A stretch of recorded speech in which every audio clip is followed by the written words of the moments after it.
right on schedule. One morning, Skarloey and Rheneas were double-heading a passenger excursion around the railway. They'd gone all the way to the top station and had made their way back to Croghan's Gate.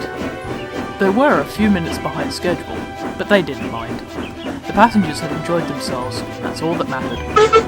Though there was one engine who did find annoyance with the slight delay. 3 minutes late, muttered Duke. This is no way to run a railway, and you know it well. Tardiness like this would never suit his grace. Nonsense, said Skarloey. It's only a few minutes, and the passengers enjoyed their trip. You especially should know that at our age it takes a few minutes to get started from the stations, added Rheneas, but Duke didn't care. All you're doing by moping around is holding up Henry, which means he'll hold up another engine, and another, and another. You're delaying us, the North Western, and the other railway as well.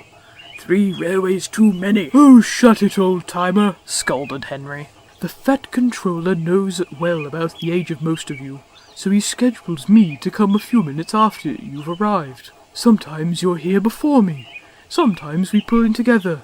Either way, I'm not early or late, but you're just an old fusspot. And Henry huffed away.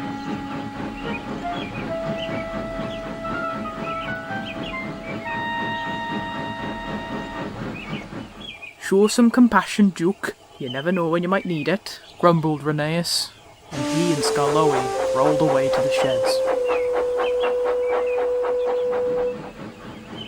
That afternoon, the two engines were grumbling about Duke to the others.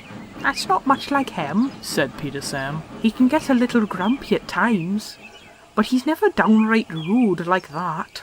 Something must be bothering him. Whatever it is, it better stop soon, muttered Rheneas. I don't think I can. Rheneas, shush! Interrupted Peter Sam as Duke rolled into the yard. What are you young engines gossiping about?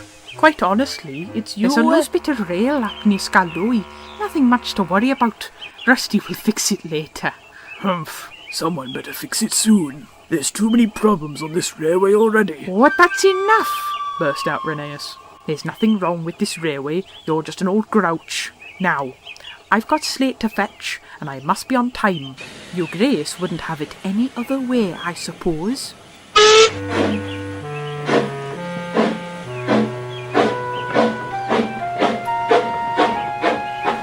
At the incline, Rheneas was trying his best to forget about Duke, but he was still steaming. Best thing to do is just forget about it entirely, said Rusty. It's not worth blowing your boiler over. You're right. I just wish he would have a little more patience is all. Well, I do agree with you on that, replied Rusty, but patience was something Duke was lacking at the moment.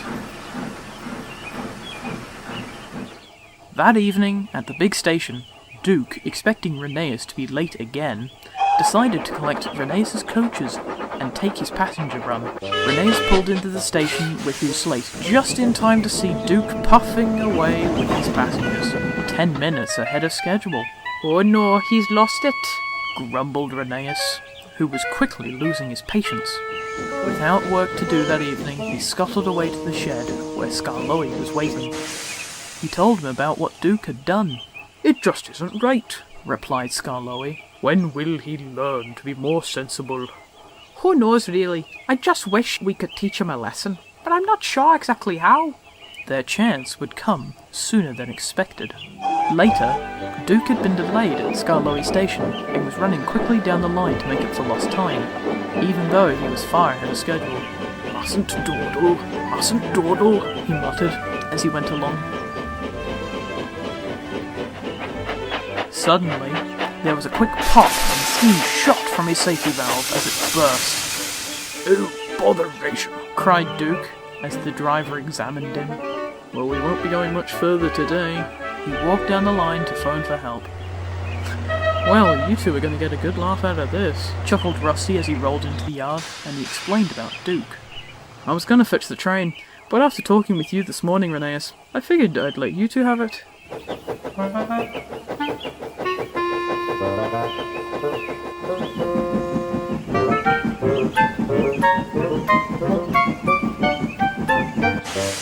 Good evening, Duke. Whatever are you doing here? Laughed Skarloey.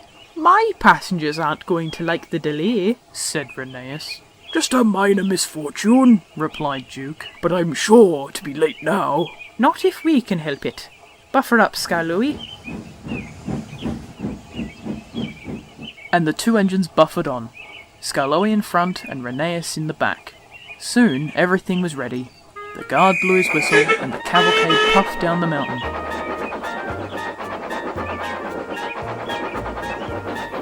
But Duke just kept moaning about the schedule.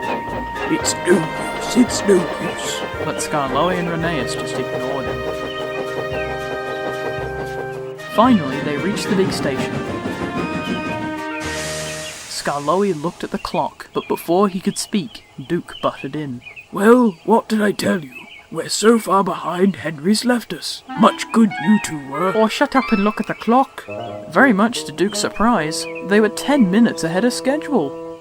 Duke didn't have a word to say after that. A few minutes later, Henry arrived to collect the passengers.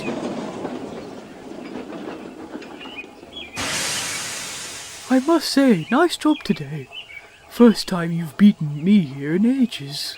Don't thank us. Thank Duke, said Skarloey. Skarloey's right, Henry. If it wasn't for Duke, we'd be very late indeed. If there's one thing everyone knows, Duke would never fall behind schedule. It just wouldn't suit his grace now, would it? Duke silently agreed.